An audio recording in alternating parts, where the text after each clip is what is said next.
It's been 8 years since I got my driver's license, and I am proud to say that I still have never driven out of my way to go see one of these movies.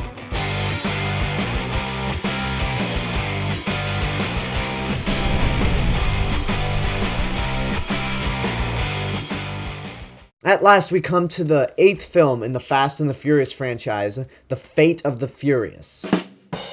And after seeing how they spelled Too Fast, Too Furious, I am honestly shocked that they didn't decide to go F8 of the Furious. But anyway, this movie brings back Vin Diesel, Dwayne Johnson The Rock, Michelle Rodriguez, Tyrese, Ludacris, Jason Statham, and Kurt Russell, and introduces Charlize Theron. This movie revolves around Dominic Toretto, once again played by Vin Diesel, as he ends up betraying his team during an assignment. So he starts working for this hacker named Cypher, played by Charlize Theron, and it's up to the rest of the team to try and go out and either stop him or hopefully redeem him. Okay, so as I said before, this is the 8th Fast and the Furious movie, and the 4th one since they genre hopped from movies about street racing to incredibly over-the-top 1970s Roger Moore Bond style movies. So you should know at this point if it's your thing or it's not your thing. And it's also hard to review these movies now because I might end up repeating a lot of the things I've said in the past movies, so I'm just going to basically review this in comparison to the other movies in the series. Because this one is now directed by F. Gary Gray, who's known for The Italian Job and Straight Outta Compton. And I think he did a fine job with this movie. I mean, it's pretty much like the past movies. You got fast cars, hot women, big explosions, huge stunts, Vin Diesel talking about family, The Rock making some sort of creative insult names, Tyrese telling some funny jokes here and there, Ludacris and Ramsey typing on a keyboard and hacking into the mainframe. You know what you're getting into. And this movie, for me, is probably middle ground when it comes to the series as a whole. And I actually do enjoy these movies, more on a guilty pleasure, but I think I started enjoying them more once they genre hopped into the goofy, over-the-top action movies that they are now. Because while I do like the first movie, I'm not the biggest gearhead, so there were just some parts that I'm just kind of like, this really isn't all for me.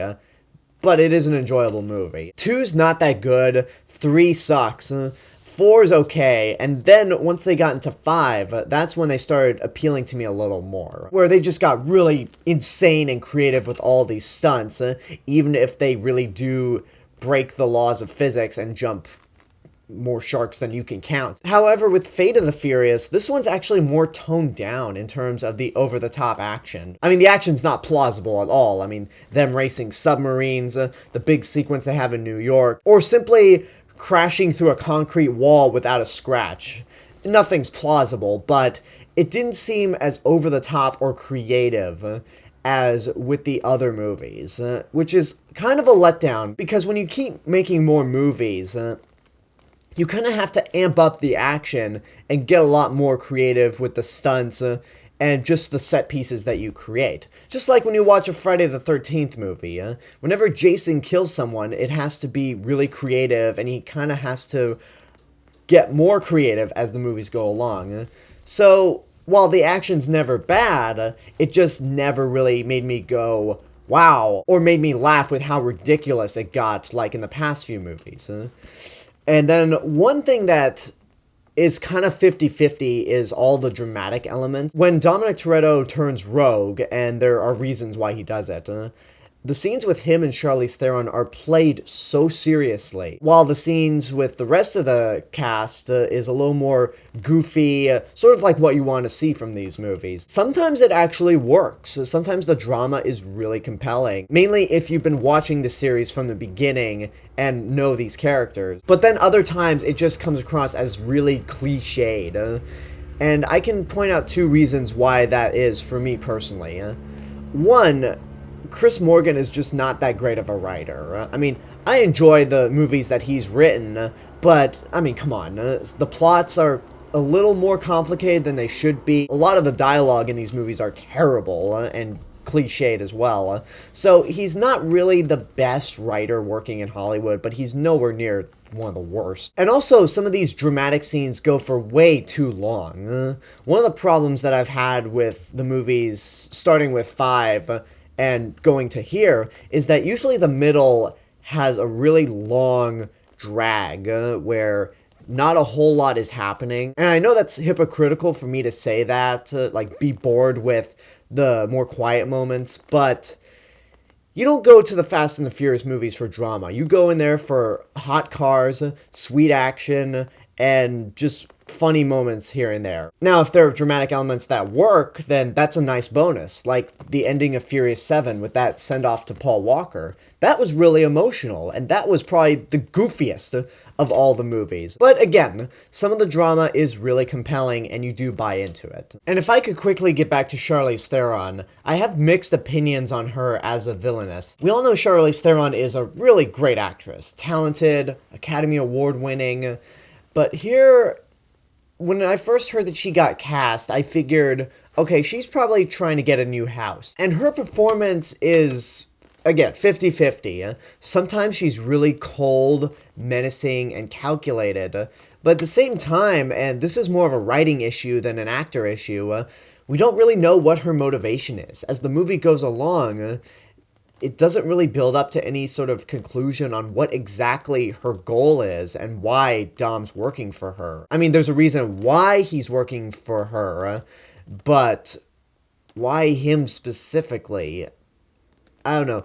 It's just, she didn't really have much of a motivation. So she was just more of a plot device to get a bunch of really badass action scenes underway. Then the last criticism that I have, I guess you could say it's a criticism, but it's not really fair to say because this was something out of the movie's control. But Paul Walker was really missed in this movie. I mean, it sucks that he's gone and he can't be in this series, but Paul Walker was always the second most important figure to this series, next to Vin Diesel. He was pretty much the Keanu Reeves to Vin Diesel's Patrick Swayze. And without him around, the camaraderie doesn't feel as authentic as it did in the past few movies, whether he's interacting with Vin Diesel or with Tyrese. So it makes the camaraderie not as good as in the past few movies.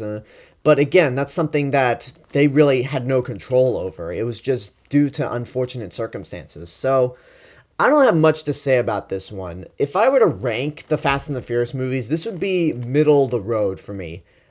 No pun intended. Or did I intend it? But anyway, I'm going to give this the same rating that I gave Fast and Furious 6 and Furious 7. Good, but not great. Again, it's the 8th movie, so at this point, you should know if it's your thing or not. If you've been following this series for 16 years, or you kind of got into the appeal of the series with the later movies like I did, then you're definitely going to enjoy this one. It's a lot more of the same. It's fun. Some of the dramatic elements do work, and the actors still have a ton of charisma and are very charming.